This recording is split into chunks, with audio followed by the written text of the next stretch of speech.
Bonjour tout le monde, aujourd'hui nous allons aborder le thème de la reconnaissance du travail fait. Cette idée est venue en fait d'une étudiante qui doit faire son mémoire là-dessus, qui a choisi ce thème et qui voulait montrer que la reconnaissance ne voulait pas forcément dire l'argent. Je l'ai mise quand même en garde sur le fait que si quand même l'argent a une importance dans la reconnaissance. Pourquoi? Par exemple, j'ai déjà vu des personnes qui exerçaient le même poste, une qui est promue avant l'autre, alors qu'il n'y a pas de raison de promouvoir plus l'une que l'autre, et qui donc va gagner plus. Et la personne ressent cela comme une injustice, puisqu'elle travaille pareil, pourquoi pas elle? Donc il y a la reconnaissance du statut qui est importante, bien sûr. Offrir en fait à la personne toujours des initiatives et un statut qui correspondent à ses capacités. Mais le salaire compte aussi. Prenons des exemples aussi d'entreprises où il y a eu plusieurs années difficiles et où on n'augmente pas les personnes pendant 1, 2, 3 ans. Au début, les gens l'acceptent et après non, parce qu'ils travaillent. Je vais vous donner un exemple qui est là plus issu de mon milieu paramédical avec la généralisation du tiers payant.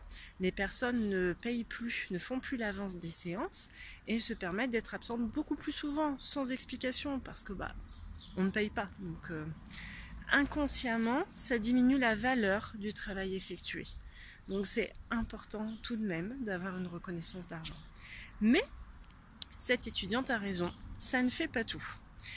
Pour donner des exemples qui peuvent motiver justement les gens dans leur travail pour qu'ils se sentent reconnus et qu'ils aient envie de donner le meilleur d'eux-mêmes, déjà leur espace de travail qui soit aménagé correctement. Ça peut être aussi quand ils ont des besoins spécifiques par rapport à leur poste, que ces besoins leur soient donnés. Ça peut être tout simplement un félicitations pour le travail réalisé. Alors moi, j'ai un petit problème avec le mot merci. Pas en règle générale, bien sûr, c'est un mot qu'on dit tous les jours, mais par exemple de remercier quelqu'un pour une tâche qui est son travail normal, non, le féliciter pour la qualité de son travail, oui, lui dire merci d'avoir fait son travail, j'avoue que j'ai un petit peu du mal avec ça, puisque c'est la logique de faire sa part de responsabilité. La reconnaissance passe aussi par la politesse. Ça va vous surprendre, mais il y a des services où les personnes ne sont même plus polies les unes envers les autres. Ne serait-ce que le bonjour, s'il vous plaît, merci, justement. Ou le café partagé tous ensemble le matin. C'est important. Voilà, la politesse reste quelque chose de primordial pour instaurer une confiance et une envie de travailler ensemble, du civisme, tout simplement. Une autre forme de reconnaissance, et qui est souvent demandée, c'est l'assouplissement des horaires.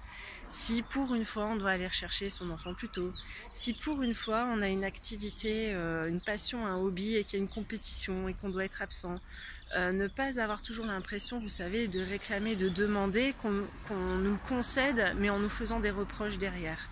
De dire oui, de reconnaître ton travail est bon, alors tu peux bien t'absenter une fois, c'est pas un drame. Voilà. Ce sont des petits exemples, il y en a bien sûr bien d'autres. Tout ça pour vous dire que la reconnaissance est quand même le moteur de l'humain. Quand vous faites un travail sur lequel vous ne voyez aucun résultat, aucune action et aucune reconnaissance, difficile d'avancer. Je pense au témoignage de quelqu'un qui travaillait chez DreamWorks et qui m'avait dit mais le problème c'est que ok, DreamWorks ça fait rêver quand on en parle comme ça, mais dit par exemple tu dessines une lampe, tu ne sais pas si ton modèle sera pris, tu ne sais pas à quel moment du dessin animé il apparaîtra, tu ne sais pas si ton travail sert à quelque chose. Et lui avait beaucoup de mal justement pour vivre cela. Donc la reconnaissance comme pilier, comme moteur de la performance, bien sûr. N'hésitez pas à poser vos questions, comme d'habitude vous avez mes coordonnées et à bientôt pour un nouvel épisode du Bonheur au travail. Au revoir.